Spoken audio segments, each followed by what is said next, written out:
glad it's here.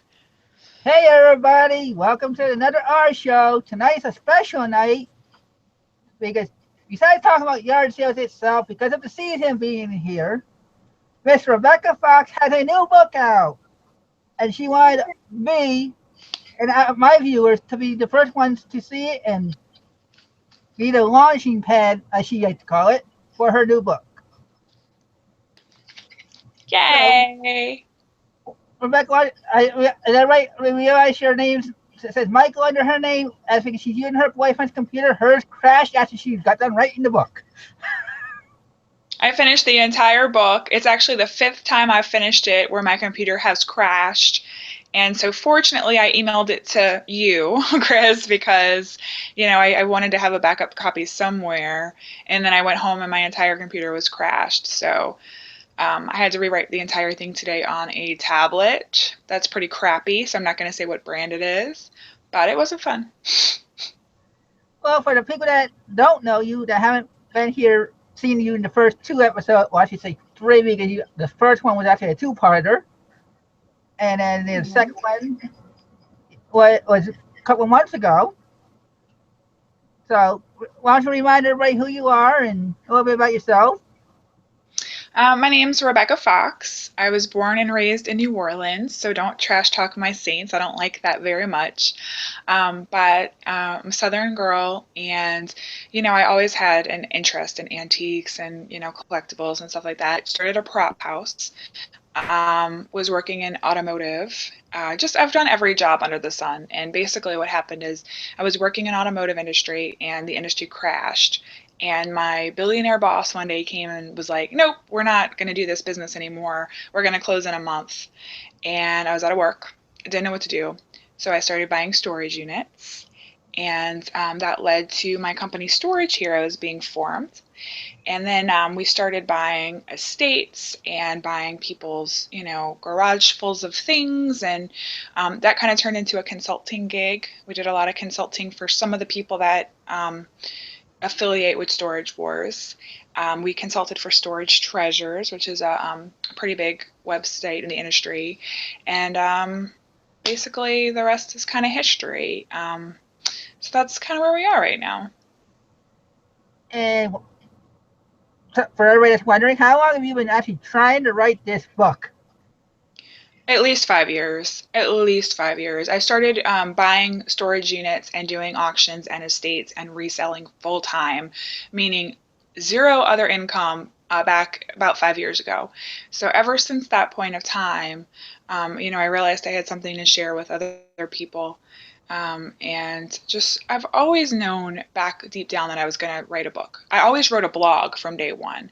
And so I had all the pictures and all the, tips and information for the blog. And after like 400 blog entries, it was like, well, this is insane. I need to find a way to better organize this. We should write a book. And I just never had the time, and I never thought anybody wanted to hear from me. And then I guess you guys convinced me of that otherwise and asked some wonderful questions, and for that I'm forever eternally grateful. And then I kind of started putting my ideas down on paper, and the more I wrote, the more people asked. Hey, I'm going to garage next weekend. Should I have it inside or outside, or should I charge people $5 for this or $10 for this? And I was like, well, I should write a book. Answer all those questions all at one time. So. Yeah, and like you said, you sent me the very first one. I won't say first rough draft because it's been 5 years, but I mean, in the past week, you sent me the first draft, and then you finally sent me the final. Well, not even the final draft. You were fixing it while I was reading it today. Well, technically, you kind of started it because I don't know if you realize, but the very first time I was on your show, I think 2 years ago, 2.5 years ago now. Not even. Um, I think it was a year and a half. It feels like it's been well, 2 years. It was 2014. I actually started the show. yeah, it was. I know it was a two. I know it was 14 because it was when I was on that show that I'm not going to say the name of. But you invited me on, and that was kind of the thing that I think really got me thinking because you invited me on not as a storage unit buyer and not as a picker, but as a garage sale expert. And I think that's kind of when I realized, this is my specialty. There's a lot of pickers out there and there's a lot of, storage unit buyers and there's a lot of resellers, but there's not that many people who can say they've had over 600 garage sales. That's just a level of insanity that I think only only I can master, So, yeah, it's nice to actually have a niche, that I know is a true niche. And for the 17 or whatever viewers I have out, there are two links down below in the description. One is for all my viewers to get a $5 discount on the book. Use it with the code R Show, all one word. The next link underneath that, which will be permanently staying after, is the actual link to the book itself at the full price. So you have until, if you're watching this later, you have till 5/5. I don't know what time. The 5 o'clock, I guess. Whenever Rebecca decides to end the code that day.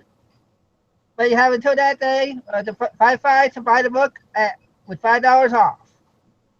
So you want Yeah. to tell them a little bit what the title is and all that, so before they go jumping into the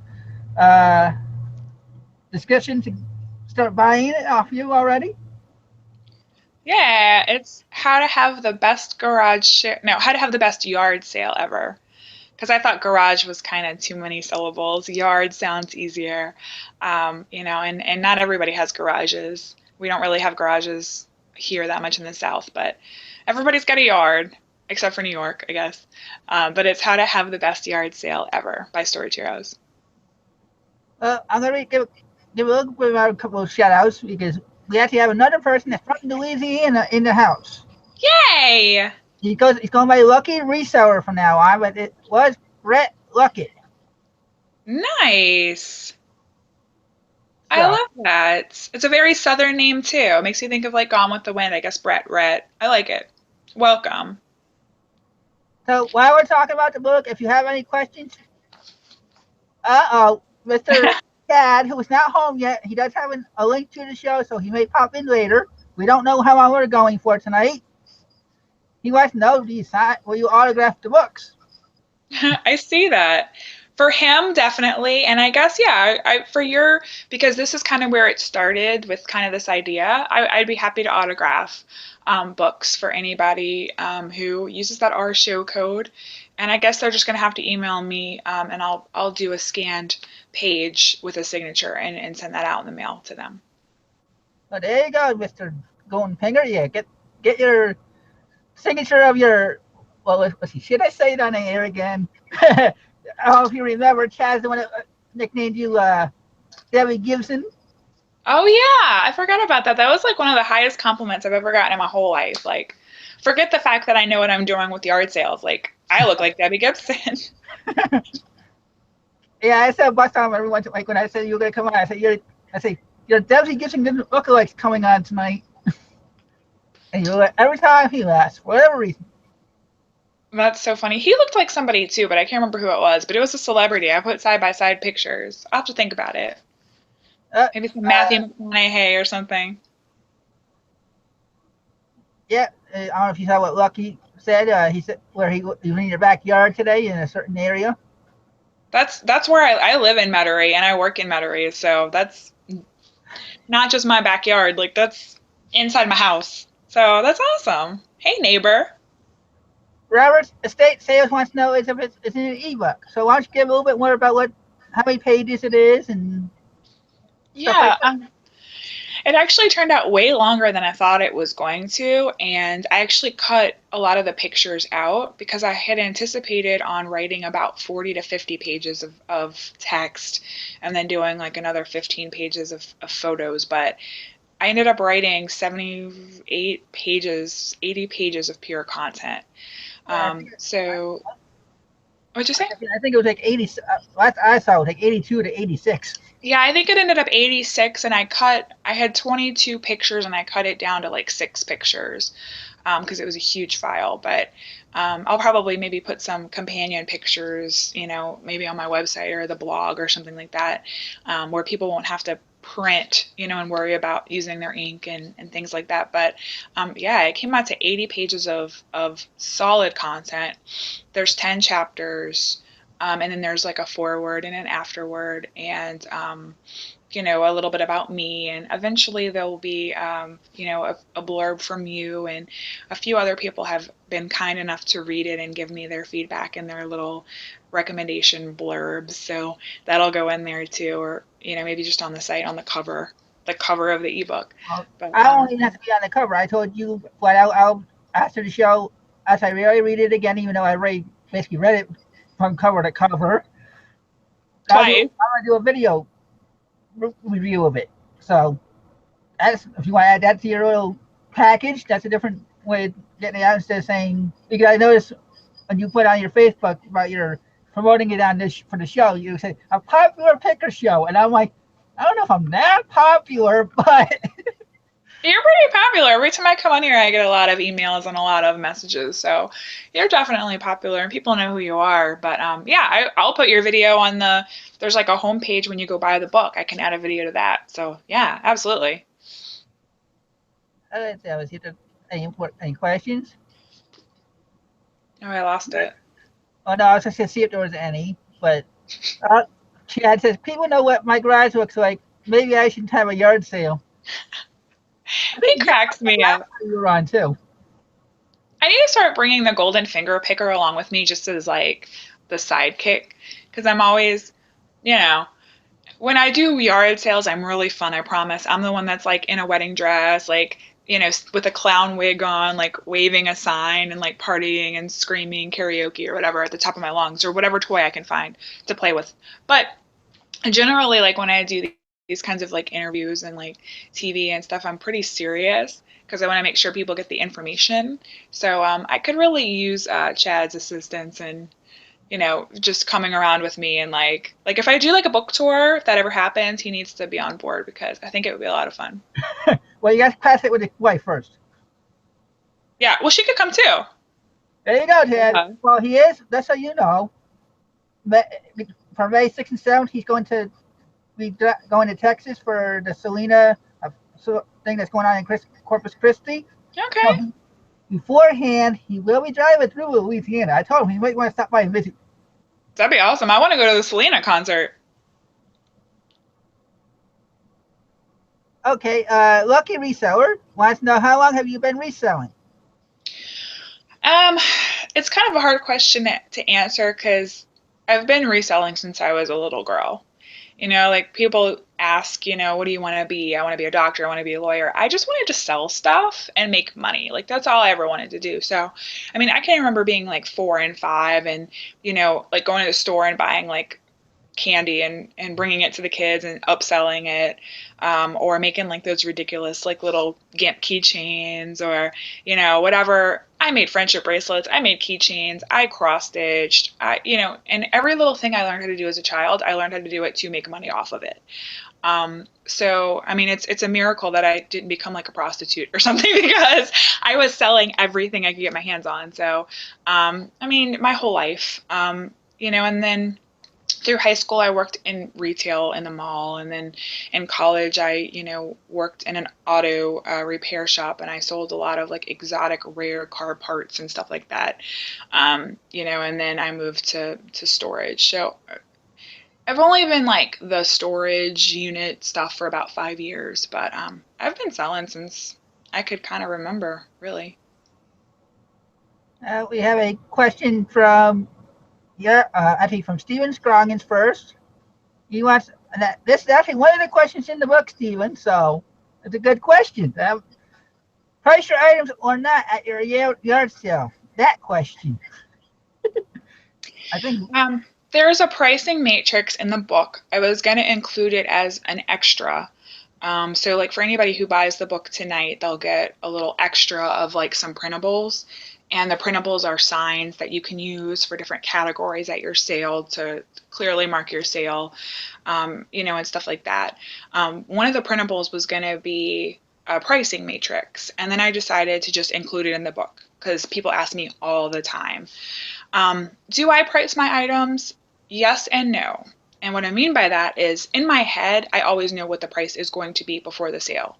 Because when people are asking you, in a spot of the moment kind of thing, and you're on the spot and you feel pressure and you're tired and you woke up at 5 a.m. and there's 8 million people in front of you, you can't think of a good price. So a lot of times you get flustered and you give something away for not what you should have and then you regret it later. So I always, always, always have in my head the price for each item. For common items that I sell all the time, I have that rote memorized because I know it's never going to change. Like for example, in the book I say, paperback books I sell for 50 cents. Hardback books I sell for $1. Cookbooks I sell for $1 or $2 depending on if they're vintage and how large they are and how rare they are. Clothing's usually 50 cents unless it's new with tags.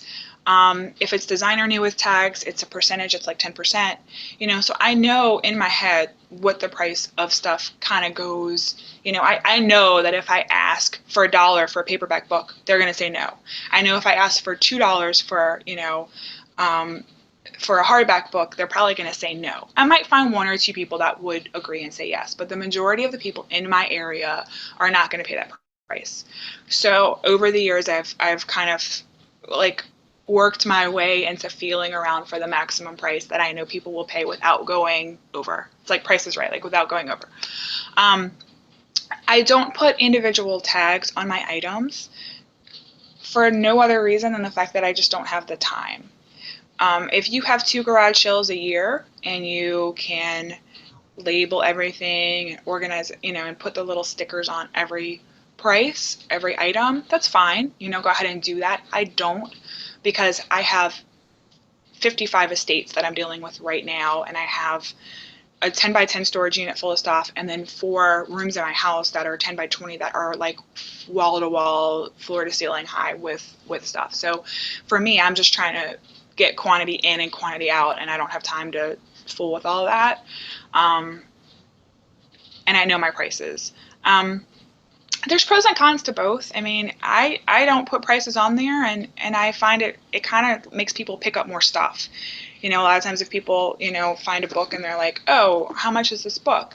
If you tell them and they decide they don't want that price, they'll put it down, right? But if they pick it up and walk around with it because they don't know, they're thinking the whole time about, oh, this book's going to be so great in the bathtub to read, or, oh, this is going to, and they get more attached to it. And then at the end, when I total up all of their things, I say, look, you have 20 items. I would have charged you $1 for each of them. So that's a $20 purchase. But you know what? I'm going to give all of this to you for 15 bucks. And that wouldn't have happened if they had just picked up one item and I had said $1. They would have probably just, So there's definitely pros to not putting prices directly on each item. Okay. And just so everybody knows, she's doing all these estate sales, yard auctions while working for a TV. You're breaking up. Am I losing you a little bit? Huh? I lost you a little bit. I caught some of it. It's kind of going slightly in and out, but I think what you're saying is I'm working full time on a TV show because I'm a crazy person. Yes. Well, yeah, I was saying you're doing all of that work with the estate sales and all that, including doing the show that you're working on. So it's very time consuming. It is. I'm trying to go back to doing this full time. And a little background on that, because I think it's important that people understand.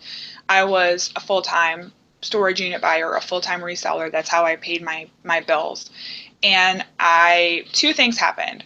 One, I had someone who I was doing business with steal like $50,000 of stuff from me. And then secondly, at the same time, I tried to recuperate my losses by opening a retail store, a brick and mortar store. And the brick and mortar store was in a really bad location. I had a fire and a flood within my first 2 months of being in there.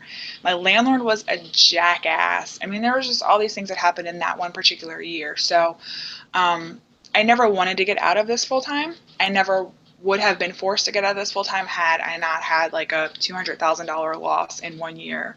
So I had to kind of get back into the film industry to make mega money to be able to afford going back to my lifestyle. But yeah, I miss every day the ability to work from home and wake up in pajamas and, kind of list eBay, in the morning and go out and buy a storage unit in the afternoon. I miss that a lot. And hopefully I'm going to get back to there.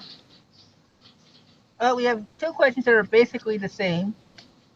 One Yeah. is, what are your areas of expertise? What items do you specialize in? And the other one was, what is your biggest find you sold, and what do you specialize in? Anything.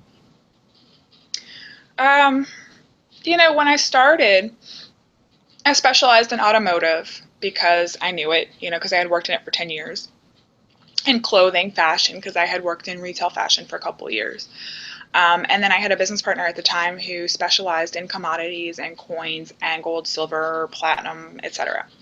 So he kind of taught me everything about that. I know more about gold and silver than anyone should ever know in the lifetime. I can test it. You could drop a coin on the floor, and I could tell you by the sound it makes what kind of metal it is and approximately how heavy it is. It's sick. It's absolutely sick. And because I was making so much money at that point from that, like, that was back when gold was $1,800 an ounce. So that was, a specialty I made myself learn backwards and forwards. Um, you kind of, every time you get an estate or every time you get a certain thing, you are forced to learn it. So, like, for pickers, it's different because pickers can choose what they want. And, like, if you like Barbies, you can go buy only vintage Barbies, or you could go buy only Mattel, or you could only, when you're a storage unit and estate buyer, you don't have a choice what you get. You get a bunch of stuff. If you have an estate, by the grace of God, you get to look at it before you buy it, but if you have a storage unit, you don't really know a lot of the time what you're going to get. So, if you buy a unit that has spa stuff, you suddenly become an expert on spa equipment. If you have a unit that is full of, army, stuff, you suddenly have to like learn about that. So I don't really consider myself to have any particular specialty. There's definitely things I don't know that I have to go look up, or I can reach out to someone who I know that has, that particular specialty. Like Drenton Bears, who I thanked in the book, his specialty has always been books. So if I get a really rare book or an out of print book, that's the person I'm going to go to. Redneck Picker out in California, Troy Howerton, like he's really good at a lot of like kind of old metal signage and that rusty stuff you find in the desert. Like that's kind of his specialty. So there are people I reach out to that have specialties, but I don't like to I do everything. Don't limit yourself. I do everything. If people say, hey, do you buy this? I don't say no. I don't know what it is. Yeah, absolutely. I'll take it. If I can make money off of it, I'll sell it. And yeah, and as far as like the most profitable thing, I've definitely had some rare and unique items. I've had a couple of challenge coins that were from government officials real high up, a Purple Heart, a couple of engagement rings, a couple of like diamond necklaces and vintage, diamond jewelry. I've had a lot of cash, believe it or not, a lot of hoarders that have a lot of cash in their units. And actually, probably the best unit of all time I ever bought was these people who were stealing gift cards, and they were stealing credit cards, and they were going like, so if you got a credit card in your mailbox for like $500 with a balance on it, they would take the credit card before you even got it. They'd go to the store, they'd buy a $500 gift card, they'd throw your credit card away, they'd have the gift card, and then that way they could go back and use the gift card without fear of getting caught. We found this unit that had probably $7,000 or $8,000 in gift cards, and then it also had $7,000 or $8,000 in merchandise. Like if they bought a $500 gift card, they'd buy $500 of whatever was, the first thing they saw, and throw it into the unit with the tags. Um, that was a crazy unit, and we tried actually to return it. We called the stores, we called the authorities, we said, hey, can we please do the right thing and get this back to who it was? But there was no paper trail, and because they didn't know where it had come from, they were like, it's yours, you bought it, you legally own it, like you keep it. So that's just kind of how that whole thing happened. And that one was a good one. And I still to this day have gift cards from that unit that I'm spending, or I have them for give outs or whatever. But gold and silver definitely is my favorite buy because it's the easiest thing to liquidate, get rid of. Before I go into more about the book, we got one more question from Ted, who says, Hi, "Do you Ted. advertise as an estate sale?" Yes, absolutely yes. Because people think that garage sales are for people who have stuff they don't want, which automatically in their mind means that something's wrong with it. So, that's the mentality of garage sailing. What's wrong with this? Why don't you want it? You would be keeping it if it was good, right? With estate, someone has passed, someone is deceased. People understand that, so they get that it's stuff that this person didn't want to get rid of necessarily. And so there's just a lot of connotations about estate sale. People assume that it's something they didn't want to get rid of. They assume that because it's an older person that they had more money. Because it's an older person, their items are more antique or vintage. There's a lot of you know association with estate where you assume it's like this old 80-year-old like man who had grandfather clocks and desk drawers with like hidden stocks and bonds and secret compartments. Like that's just what everybody thinks, and sometimes it's true, sometimes it's not, but you want to advertise it as that because it's, if you had a Cadillac for sale, you would say, I have a Cadillac. You wouldn't just say car, So estate sales is definitely a good selling point to get people to your sale. And they also appreciate being indoors and getting to open drawers. And it's more of a fun experience for them, too. That was supposed to be a book launch, so yeah, we're giving them their content too. But what about the book that you think would be good for somebody like Chad, or that already has the experience of selling, that they can use if they were to buy the book? Well, that's a actually really good question, and I might use that for my Q&A on the why you should buy this book. So thank you for that. I'm a woman, and I have experience with party planning. I had a boutique where I party planned and event planned and, made decor and stuff like that. And so, I think part of what makes me special is I know how to make my sale look nice. I know how to make it look like a retail store. I know how to make my displays. I know how to make, color combinations and piece items to where people can picture them like a store display would, like Crate and Barrel up in here, y'all, like sometimes at my sales.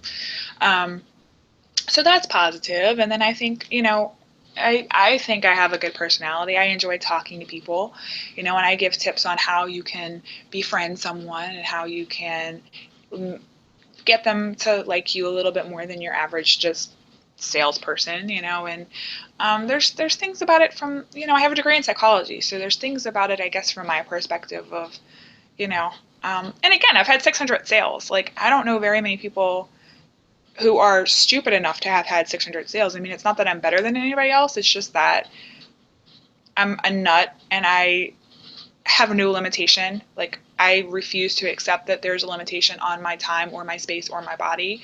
And I'm the person who will go for 36 hours without sleep. So, I have done an awful lot, and a lot of it's been trial and error. And I've had some really pretty unique experiences over the last couple of years. So that's kind of, I think, what I'm sharing. It's more about, hey, and a lot of my stuff is not, hey, this is the way to do it. This is the only way to do it. But a lot of it's like, you know, in my observations, here's the 12 people you're going to see at every garage sale.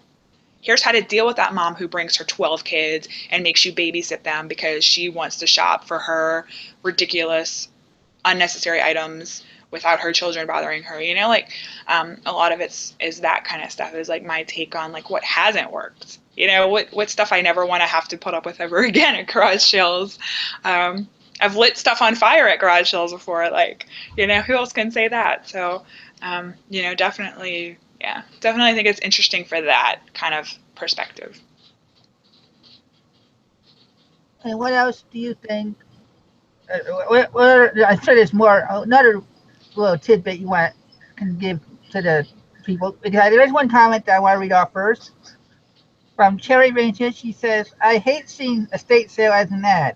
That is just a yard sale with junk that another reseller can't move because it's not worth much." That's true. I mean, she's got a valid point. Some people do that. I mean, in full disclosure, if I have an estate sale and the person, say it's like a 4-day estate sale, say it's over 2 weekends, by the second weekend, I have a lot of stuff that's gone that I've sold. And when new buyers are coming in, they see a half empty estate and they think, I don't, this is picked through, I don't want this. And I will, in that case, bring in another estate or another storage unit or another 10 by 10 container of items to put in that estate. I mean, I'll disclose that to them. The estate still gets them there. I try to make it new and fresh and have good items, so it's not bad items. But I mean, some people do. Some people say yard sale, and I pull up to their thing, and it's one thing. It's like, why didn't you Craigslist this? Or I crack up when I see like 5 people sitting, with their drinks in their chairs at their table, and they have maybe 10 or 15 items between the 5 of them. It's like, this cannot be worth your effort.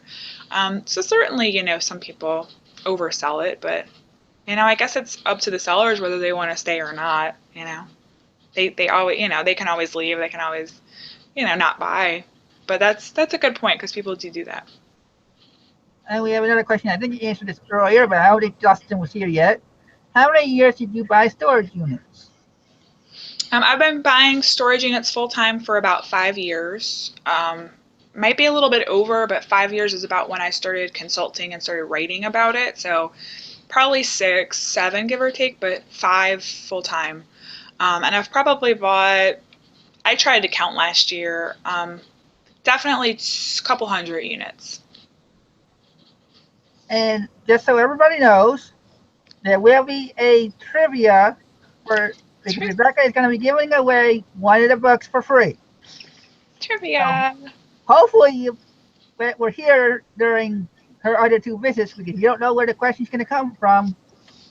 Yeah. Y'all are the only people that get a free copy. Not even my family gets a free copy. They get a discount code as well. So, let's see. And I want to also, I said this in my last week's show, and I said it during, I forget exactly what other time I said it. I don't normally, and I told Rebecca this, I don't normally do these type of shows, and everybody else should know this. I've only done it one other time. But Rebecca, without knowing who I was, way back when I started the show in 2014, I befriended her discussing, I know you're into a lot of treasure, you're part of Storage Treasures, the site, you're a part of yard selling, would you be interested in coming in and doing a show? She could have said no right then and there, because for all she knew, I could be lunatic. But she came in and supported me, so I'm returning the favor with one of her first big projects for herself. Because in the book itself, she has more plans in her head, so hopefully she'll come out a little bit sooner than every 5 years. Well, back then, I mean, honestly, back then, anybody who was asking me for help, I was, I was consulting for Storage Treasures. I was blogging for them. I was part of their, I still am actually. People can pay like $300 for a year and get an advisor, or someone to like teach them, how to resell. And I still am involved in that mentorship program. So I was kind of mentoring anyone or talking to anyone who needed help, because I want to pay it forward. But I do have to say, I liked you guys so much that I begged for you to ask me back again. And this is my 4th time on. So I'm really glad it happened. Technically, it's your 3rd, but it feels like your 4th, because the first night that we had, I had my computer crashed. So we were having to do a part 2. Right. That's right. And we sat for another, hour and 40 something minutes on part 2. Yeah, I think we did 4 hours one night. It was a long show, but it was a lot of fun. Let's see. Not seen any more questions yet. So what would you say? Okay, for the people that, I'm gonna repeat this. The link is down below. There's a one for the $5 off the price. That you have to use the code RShow, which is all one word. And then she has I have the regular price in case you want to be extra supportive and pay full price. and within 2 weeks it will be removed from the description if I get reminded or if I remember myself, and then I'll be back up to full price. Would you like to tell them the full price? The full price is $19.99, and the discount 19.95. Thank you. And the discount takes $5 off. And sorry, I'm distracted because I lost my chat, but it came back. I figured it out. Okay. Yay, chat. I wish I could type to these people. I want to like respond to everybody because everybody's like awesome, but I can't type with one hand faster than that. So that's why they're getting answers like yay, chat. Well, what else would you like to say? I know, like in the book, I said you could use my name, or I didn't expect you to go pull out like you did, like give me in your dedication. I thought maybe like during one of the sessions you would have said I was on this show, but that's how I was in the dedication. I'm like, okay, I'm a little shocked at that one. You're the only person that was mentioned twice, actually, because I mentioned you in the dedication and Roxy, and then I mentioned you again in the FAQs because you're the one that came up with a lot of the FAQs, and your viewers did as well. So I think you might even be mentioned 3 times, but you're definitely mentioned twice. So that's awesome, and you're with some good company because a lot of people helped get this thing together. I mentioned, you know, Lance Watkins and Leslie Watkins were the CEOs. They still are involved with Storage Treasures, which was a great site with, 30,000, 50,000, 100,000 people. It grew so fast with a community of people, and so they were instrumental in helping Laura and Dan Dotson. I talked to Dan Dotson on the phone, and then I flew out to California and I got to meet him and spend some time with him. And, Laura called me and I spent some time with her. So, Redneck Picker, Nabila Hannis, who was on Storage Wars, so a lot of these people, I got to really spend a lot of time with, and you guys, and, so there's really a lot of people to thank, for getting me here. And, kind of, we collaborated. We collaborated to put that training together for Storage Treasures. And I think that's kind of when I started realizing that there wasn't a lot out there on yard sales and garage sales. And, most people don't think about it because most people have maybe a sale a year, 2 sales a year, but for resellers, this is important to us. And, I learned very quickly when I had a brick and mortar, real storefront that my rent was $25 a square foot for an 800 square foot space. I realized really quickly just how imperative and how important yard sales can be. eBay is everything, but even eBay has been cracking down lately on, you can only have so many items per month in so many different categories. And, if you're a power seller that's been around, since the late 90s, you're doing great. But otherwise on eBay, you have limitations. The sky is not the limit sometimes in terms of online. So it's nice to have an extra method to help people maximize what they can sell. We have a question from Pat Henley. Wants to know, do you have your own YouTube channel? Yes and no. Storage Heroes, which is my company. So if you guys want to go to our Facebook page, facebook.com/Storage Heroes, there's a blog that's attached. It's a storageheroes.blogspot. And then there's also a YouTube channel that's attached to that Storage Heroes account. So we used to, there's probably 150 entries or so on that blog, and every single entry is us going through a unit start to finish. We don't just pull a Storage Wars and say, we bought this unit for $800 and we made, $5,000, and here's the really big item we got, or here's the really shit item we got. We showed you pictures of, this is what the unit looks like when we open the door. This is the first box. This is what's inside the first box. This is a picture of every item in the first box. So you really can feel like you're there. And that's kind of where we started getting a lot of notoriety and popularity from, because people who wanted to watch the show and wanted to know more, but didn't want to necessarily, actually spend their money and actually move the furniture and actually do all that kind of hard, sweaty stuff, we're living vicariously through our blog. So there are a few YouTube videos of opening storage units and finding adult toys, and there's always like that random thing you find, you have no idea what it is. Or there are some garage sale videos. I've had some of the craziest people at yard sales. You would not even believe how, like, I could sit here and tell you stories for hours, but there are some videos of some of these people who come and like sing to us or dance for us or try on stripper clothes for us. I mean, there's some weird stuff on there. So it's not an official professional YouTube channel, but there's definitely a few videos on there that you might get a kick out of watching. And I need to add some more for sure. Yeah, I was just gonna say you might want to think about adding more, considering you gotta have a book. You can use that to advertise your book. Right, exactly. I need to get on. You need to teach me the ways of videoing and YouTube guru. That's your specialty. So I'll No, reach out to you for that. that's Tad's specialty. I'm just doing it because David knows how to do some of the live shows. That So, I don't know how to do that. So when I have a live show, I'll definitely come see you first. and we have a question from Lucky Seller. He wants to know, out of every 10 units you buy, how many are Dodge? Um, I've never lost money on a storage unit before. I know that's hard to believe, but I haven't. And there's two reasons for this.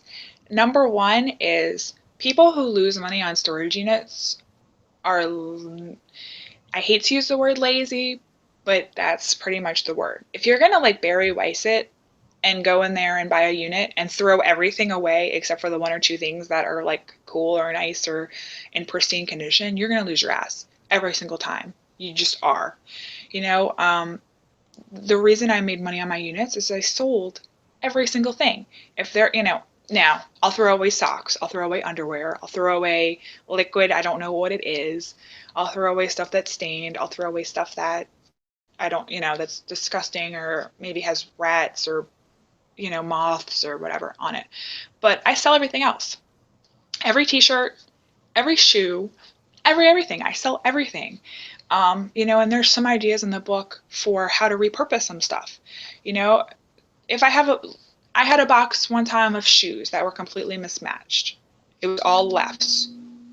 Okay, what do you do with this? Most people would throw it away. You know what I did? I called around to some of the amputees in the area, found people that had left legs that were that shoe size, and sold them to them because they don't need a right shoe. What the hell do they need a right shoe for? So I was able to help meet their needs by giving them a pair of shoes at half off, and then they were able to help me by giving me a unique customer for the item that I had. The shoes that were left over from them that I didn't sell to them, I decorated with glitter. And there's a crew in New Orleans called Muses that throws decorated glittered shoes off their float. And the ladies pay $5 to $7, for these shoes. So I'd either sell them plain or I'd glitter them and decorate them and sell them decorated for $7 to $10 a shoe. So there's things that you can do always to mitigate your damages and make sure that you're profitable. Now, there is one unit that I paid $450 for, and even after selling every single thing that I could find in that particular unit, didn't come anywhere near close to $450. She was a stripper, she was a prostitute, she had a really bad meth problem, and literally you would open boxes and there was like 200 boxes, like neatly packaged boxes in this unit. You would open boxes and there would be like stickers, like the packs of stickers, but all the stickers would have been taken out, and so it was just like the leftover pieces that are in between the stickers, a box of that, or a box of aquarium tubing, or a box of meth pipes, or a box, like crazy stuff.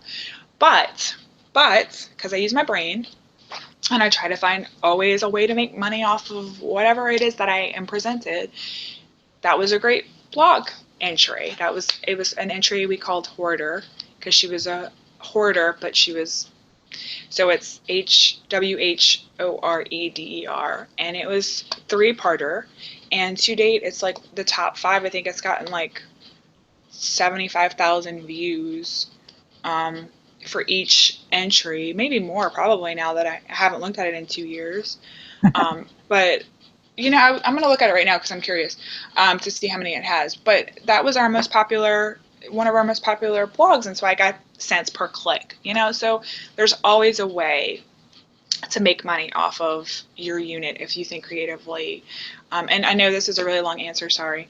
One of the things about the book too that I think makes me different is because I had a boutique where I would repurpose items. I make my own chalk paint. I know how to make my own chalk paint. I know how to take a table that I get out the trash that looks like garbage and spend 20 minutes with some chalk paint and sell it for $100. You know, I know how to take a suitcase that doesn't close right and make it into a dog bed, you know, or a jewelry display, you know, or I have on the in the book, in the ebook, where I had like a cupcake, like a cake tray that had broken off. So I took the handle of it part and like the base part and took a coffee can and covered it in burlap and made a headband holder and sold it for $12. You know, so if you're a little creative and you are willing to put a little bit of time in, there's always a way to make your unit profitable. I was gonna say you also have the dead bed for the dog in the book too. Yeah, the dog bed. So, I mean, you know, we all have dog units. We all have units we wish we hadn't bought, you know, but you either want to make it I mean, there's things you can do with it. You can donate it. You could get some good karma feel good points. You could get some tax deduction off of it. I mean, you can tax deduct it for almost what you paid for it a lot of the time, you know. So there's always a way to get something back, but it's always a lesson. So you at least have that you know you'll never buy that crap unit. You know, you know now what to look for. I consider every single unit, you know, a positive experience, except for, well, even that one was okay. I haven't had very many that I've been really upset about. Okay. So what else do you want? What else would you like to talk about the book for? I know it's your book. I want you to start. I like answering questions. You guys are great. You're fun and you think about things different ways. So I like talking to you guys about this kind of stuff. You know, I'm proud of it. I'm proud that it took me so long and I finally did it. And I'm proud that it's so long, and I'm proud that I look at things a different way. And you know, hopefully people will gain something out of it. You know, and I still have bad days. I still have bad sales. I've had 6 sales this month, and one of those sales didn't even net $150. You know, but it's all a learning experience. You know, for the one that was not so successful, the other ones were. You know, so it's learning. You know, and why was that particular sale not successful? It's kind of, you know, and you know, anybody's going to get better at something if they do it 500 times. You know, so after 500 times of knowing this didn't work, this didn't work, this didn't work, this didn't work, I know now right away that ain't gonna work because I've been there before.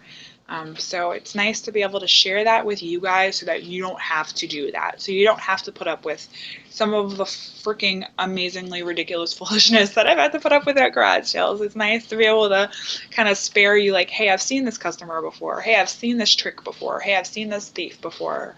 You know, hey, this didn't work for me. Don't do this. You know, this hasn't worked for me 5 times. Don't do this kind of thing.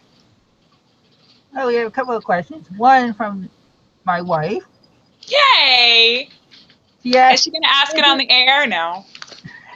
She wants to know, did you write a crafting book yet? Can you please? Or do craft videos?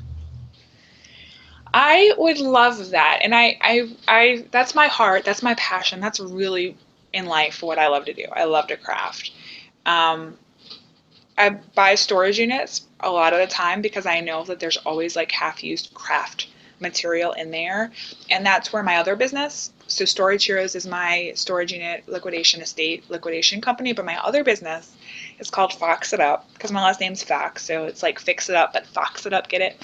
And that's like the repurposing one. And you know, that one was so special to me, and it was such a special place in my heart because it was finding a way to take the storage unit stuff that nobody wanted and convert it into something beautiful, but also to help other people learn how to take something that this is stressing me out. I have this dresser. I don't want it. I can't sell it. I don't know what to do with it. I don't want to donate it because I spent a lot of money on it. What do I do with it?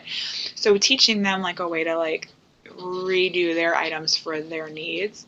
My boyfriend, who is wonderful and amazing, and he's the best, hates my crafting, and I'm sure a lot of other women can relate, like, because there's glitter everywhere. You cannot, like, I guarantee you, if I touch my bed, I'll come up with a palm full of glitter. It's no joke. It's everywhere. And, so I craft a lot. So he's not very fond of it, but I love doing it. And if your wife wants me to do it, I would totally be up for it because that's something I definitely want to get back into. And my end goal is to eventually be able to afford a very large space where I can bring the craft part of it and the refurbishing part back into my business and have a storefront. I just couldn't make it work at a 702 square foot space at $25 a square foot. It wasn't happening. So hopefully that's in the future for me, and hopefully I'll go back more that way because I loved it. Okay. Then the next question we have, and it's about the book, is Dustin Saunders wants to know what is the chapter you like the most? What do I like the most? Chapter in your book. Oh, um, That um, was like asking my mom what child do you like the best. I know it's like Sophie's Choice. Um,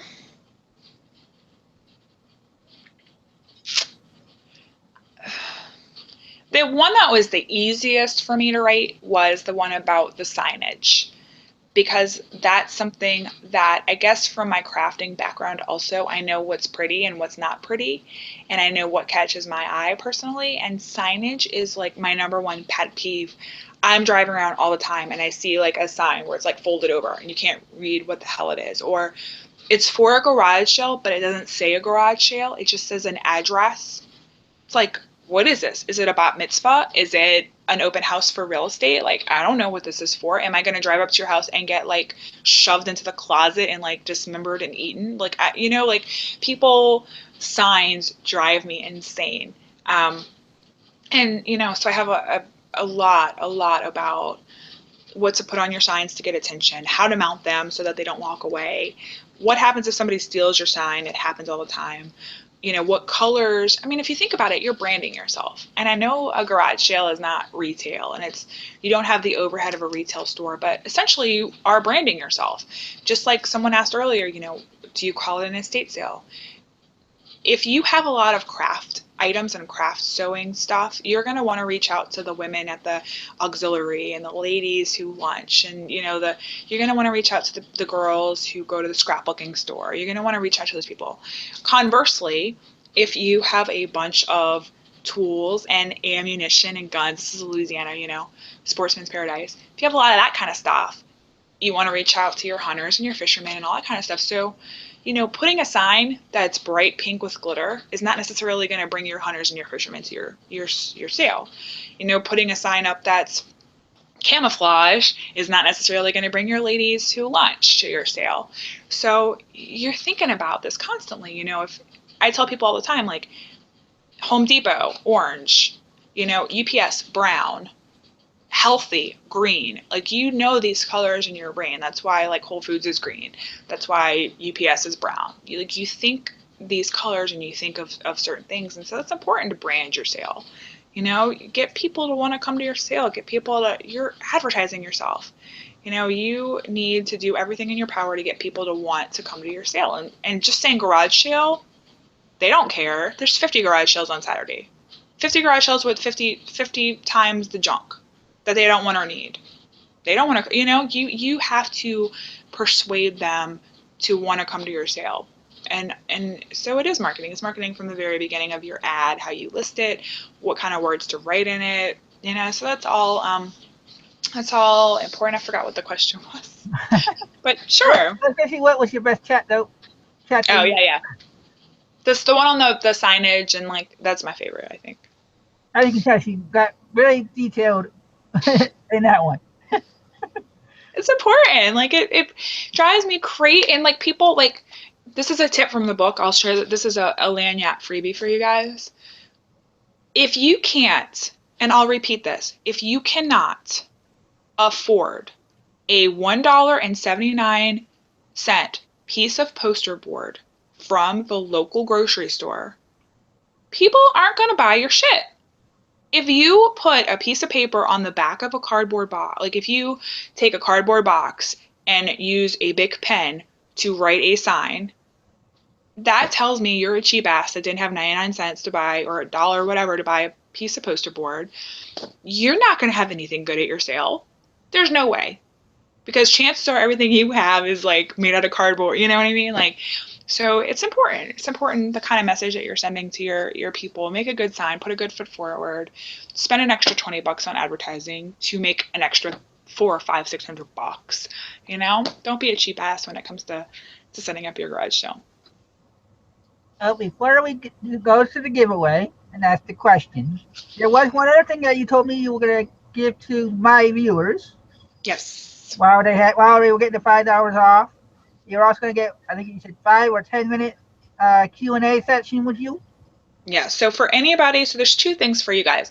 For anybody who buys tonight, because it's the debut night, you'll get a free set of printables. So you'll get another PDF separately with the chart that you could print out again on the pricing chart. It's more detailed, it's got more items, and it's alphabetical, so you can reference it. And you'll get the signs, the nice Storage Heroes signs of like all the categories that you can like laminate and then put up at your sale and reuse them. So you'll get all that. So that's anybody who buys tonight gets $5 off and gets the free printables. Anybody from your show who buys ever will get a 5-minute Q&A with me over the phone, one-on-one, to any phone number in the US or Canada. So there you go, folks. Now, who's ready to try to win a free copy of this book? Here's the question.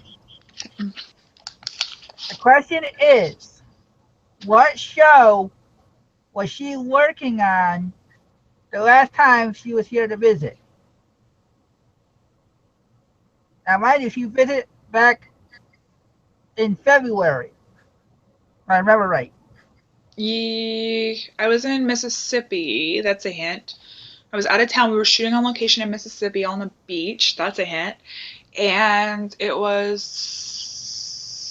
I think it was still in production when you were on.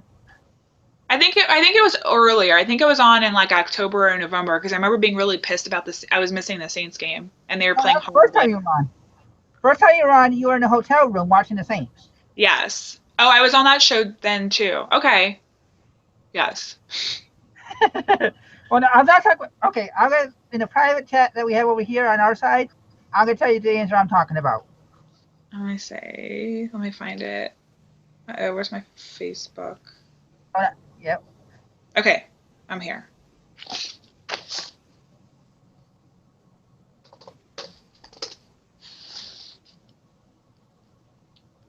Okay. Because the second time I was on this show. Oh, I think you're taking somewhere else. You're not typing to me. I was on your Facebook. I sent it via Facebook. Well, I have my Facebook off. Oh, how do I private message you? Well, no, if you look at in the Hangout that we're in the left corner, it shows a blue box that says chat. I don't know how this thing works. Hang on, maybe. Oh, here. Yep. Yes. You have to type. You want me to retype it?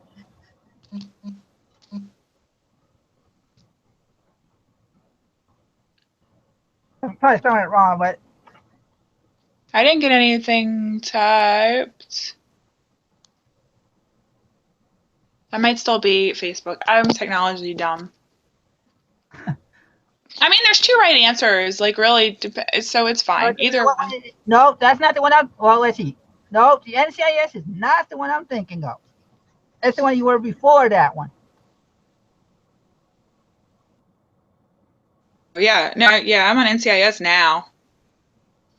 The first time I was on your show, I was on a show. And the second time I was on your show, I was on a different show. But I think either one of those is fine. They come up with either one. I'm saying the one that you were doing the stand-in for. Okay, that's, yes. That? Yes, that's the only one. I know exactly. Yes. And that's the one that you were on location in Mississippi. Yes, correct. See, I remembered. But the second time I talked to you, I had moved off of that show into another show. Yeah, that's the one that you moved off from the other show to the NCIS. Yes, correct. So everybody that says NCIS, you're half right. She went to NCIS just. Yeah, I'm currently on NCIS, and that's on my Facebook profile. That's cheating. Well, while we're looking for an answer, Swamp Picker wants to know: is this book good for buyers only? Um, storage unit buyers or garage sale buyers? Oh, he put storage after. No, I mean, I don't always sell storage units at garage sales. Last week I sold one of my really good friends, I sold all her stuff for her at a garage sale. The week before that, I sold my personal stuff at a garage sale. The week before that, my boyfriend, this is a funny story. So my boyfriend just moved in, and I'm so happy he's here. And he moved from California. And he had a fully furnished, when he moved from California to New Orleans, he had a fully furnished home in California. So he just packed up and moved here and just rented out his fully furnished condo in California. So he had stuff in the California condo, plus he had the stuff here. Okay.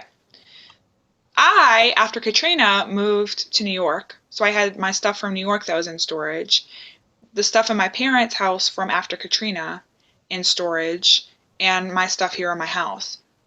Then I closed my store, so all my store stuff came here. Then my parents' Katrina storage ended, so all their stuff came here. And then, because it's been 10 years since Katrina, and then Mike moved in and brought all of his stuff from his house in New Orleans and all his stuff from his house in California. It's like, I had 4 U-Hauls worth of stuff in my house.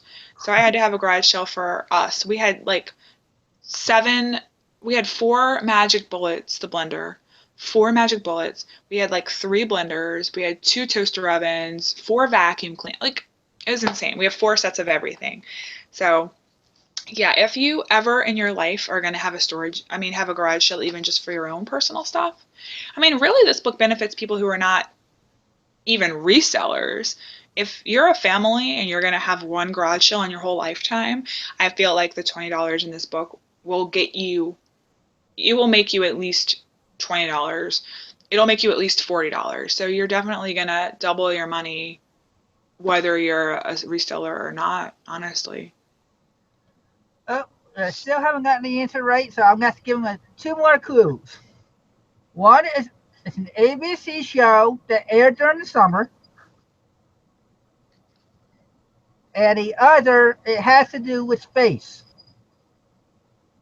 I wish it was Criminal Minds. That would be amazing. That's one of my favorite shows. And I have actually kind of done some stuff for Storage Wars and Auction Hunters and all that, but that's not the answer you were looking for. Nope. I was on Treme also, but that's not the one. See, I think some people are starting to try using the your IMV page. Oh, yeah. Well, that one's on there, though, so you might have just given them a clue. Let's see who can go Google it the fastest. Oh, I see a winner. We got a winner. Well, partially. Yeah, it's good. Yeah, we'll give her credit. Miss Nellie Ward got the answer. Or that Kelly Ward. Kelly. Ward.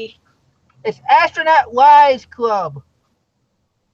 That was a fun little one to be on, and that was some good times, and it not forced me, but for a month, every garage sale, and because I still pick as well, I can't not.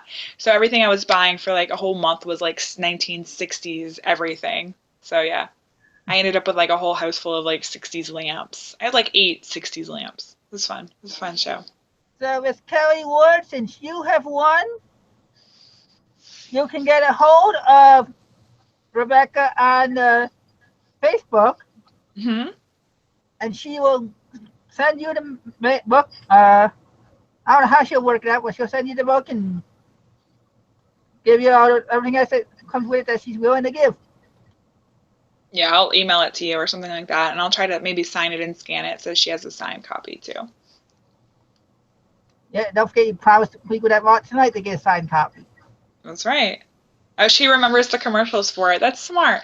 It was a 10 episode series. It was a limited run for ABC, but it was interesting, especially for somebody who is interested in collectibles and antiques and estates, to have all that, you know, 1960s stuff. And that's another thing I learned from the inside out, how films buy their props and how films buy their set decoration pieces. So, that's definitely something that gives me a leg up as well when knowing kind of what they're looking for, what they want to buy.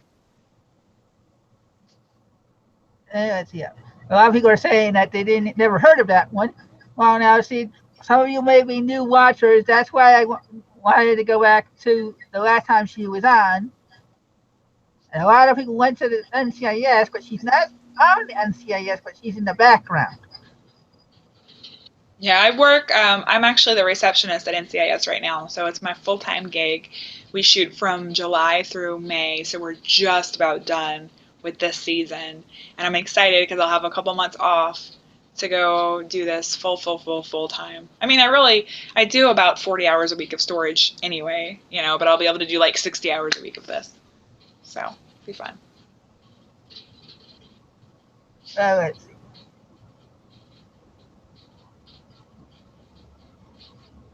Ooh, I want to go hit some estate sales. So, Kelly, like I said, get a hold of Rebecca on Facebook and work out the deals with her. And for everybody else that buys the book tonight, I appreciate it because, like I said, I'm supporting her when she supported me when I was a complete stranger. And we became somewhat good friends, I would say. Oh, totally, we're friends. So, I do appreciate everybody watching tonight. I realize it's not one of my normal shows. Okay, so Cherry Gracie says, you're a receptionist or play a receptionist in the TV show? I am the receptionist. Like, it's confusing because no TV show has a receptionist except for mine, but I'm not on camera. I greet people as they come in the door and make sure that everybody gets where they need to go inside our building, which is expansive. So I stay with the sound stage. I don't go to location or set, but I, give people tours and take in packages and make sure our talent gets to their costume fittings and stuff like that. So it's not very glamorous, but it's fun. And yes, you did. We're on it, at least in the background, before you became a receptionist, though, weren't you? Yeah, I did a couple of episodes standing in or background. Yeah, it's they cut our film tax credits pretty severely in Louisiana, so it's one of the only steady gigs in our town. So pretty much everybody in this town who's in film has come through our show because it's the only show, really that's not going anywhere. So it's a blessing to get to work for them. Well, any more last minute questions for Rebecca? Or Rebecca, you want to give out the information again one more time about the book, even though it's not in the link below, in case somebody sees it later?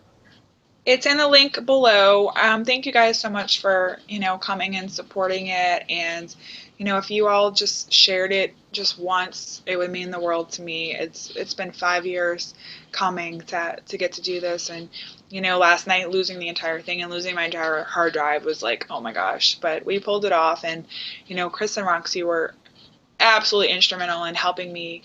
To have to reformat 84 pages in 6 hours was not an easy feat, and they helped me so much. So for them, if you guys could share it, for their hard work, for my hard work, for everyone who's ever, had a garage sale with me or talked with me in the field about this, it's kind of a collaborative effort. And I really do, my goal is to help people. It'd be nice if I made money off of it, but I really want people to do well at their sales, and I really think, my cousin, for example, is recently out of work and selling some of her belongings off to be able to afford her out of workness, and she's having a garage sale, and she asked me, what do I do? I don't know what to do. And I was able to just send her the link to get this book, and so, yeah, if people ask you that aren't in the business, maybe this is a good thing, to reach out to them with, maybe not so much, it's a good way to get people interested in this business, You know, it's a good way to kind of expand our picking family, and so yeah, any shares you could give, I appreciate it. And a huge shout out to, again, Chris and Roxy for their help. And I'm so excited it's finally in print, and it's finally there, and it's not going to crash, and I'm not going to lose it in my hard drive, and it's there and people can read it. So thank you again from the bottom of my heart for supporting and coming out and hanging with us tonight. Thanks for being on, and thanks for asking me to do this. I mean, like I said, it shocked me a little bit because of the fact that it was out of the blue. You had to keep up with the PM saying, "Chris, can I come on your show?" Okay, I have to ask the guest. So, I, Sorry, I just love it. I mean, I could have went a couple different places, but it felt right to be here because this is kind of where it all started. So are you willing to stay on for a little extra, do a after show hangout for anybody that might have questions that sure. you want to ask or couldn't ask during the show? Yeah, my bedtime's like 10:30ish, but I can do another like 15 or so. Yeah, of Okay, course. folks. Well, we'll have a little bit of a hangout after show, and I will stay a little longer after. So, if you're interested, Oh, come on thank in. Swamp What? Picker got it. Thank you, Swamp Picker. If you send me your information, I'll make sure you get those additional downloads, and I'll even sign it if you are interested. And I love that you're local. So thank you very much to Swamp Picker. Thank you, Swamp Picker. Now, with that being said, I'm gonna end the show and send the link out into the chat, and then into the Reseller Society. So, see you if you pop in. Yay.